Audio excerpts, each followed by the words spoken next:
आजादी का Amrit Mahotsav.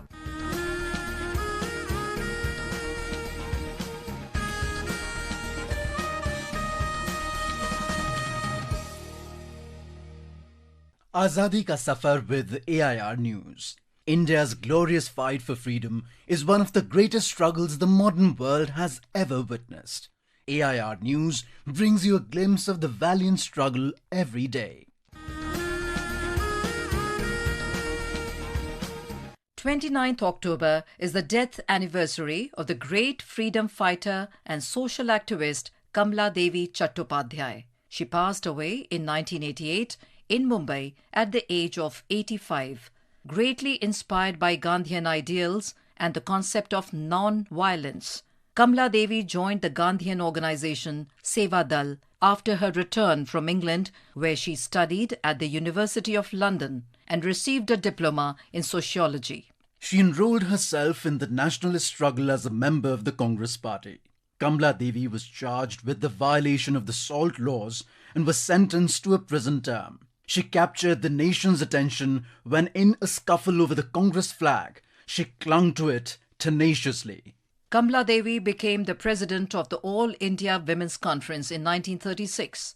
She was a great author, and her first writings on the rights of women in India date back to 1929. One of her last books, Indian Women's Battle for Freedom, was published in 1982. Kamaladevi is credited with reviving Indian handicrafts and handlooms. She stressed the significant role which handicrafts and cooperative grassroots movements play in the social and economic upliftment of the people. Kamaladevi is known as Hatkargha Maa for her works in the handloom sector. She nurtured several national institutions promoting drama, art, theatre, music and puppetry. Kamaladevi set up the Indian National Theatre in 1944, what is today known as the National School of Drama. In 1974, she was awarded the Sangeet Natak Academy Fellowship, the highest honour conferred by the Sangeet Natak Academy. She was conferred with Padma Bhushan in 1955 and the Padma Vibhushan in 1987. Also on 29th October in the year 1920, a premier institute of the country, Jamia Millia Islamia, was formed.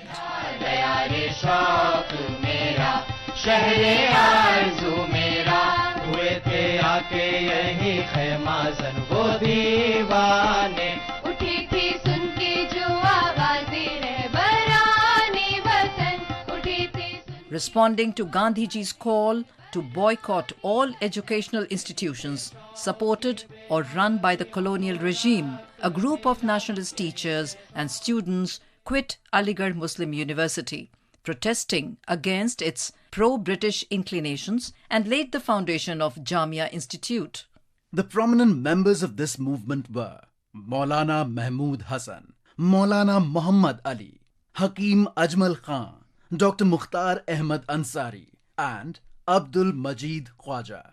The known freedom fighter and Muslim theologian Maulana Mahmud Hassan laid the foundation stone of Jamia Millia Islamia at Aligarh on Friday, the 29th of October 1920. On 22nd of November 1920, Hakim Ajmal Khan was elected as the first Chancellor of Jamia. Muhammad Ali Johar became its first Vice-Chancellor. Jamia participated in the Bardoli Resolution and sent volunteers across the country to motivate people to fight for the freedom of the country. The colonial British government soon imprisoned many of its teachers and students.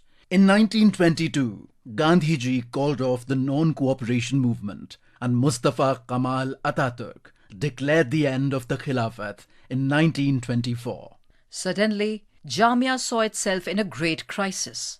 The little financial assistance that the Khilafat had been giving it also dried up, and even prominent people started deserting it. At this time, Hakim Ajmal Khan, Dr. Mukhtar Ahmad Ansari, and Abdul Majid Khwaja, the first trio, supported by Gandhiji, shifted Jamia from Aligarh to Karol Bagh in New Delhi in 1925.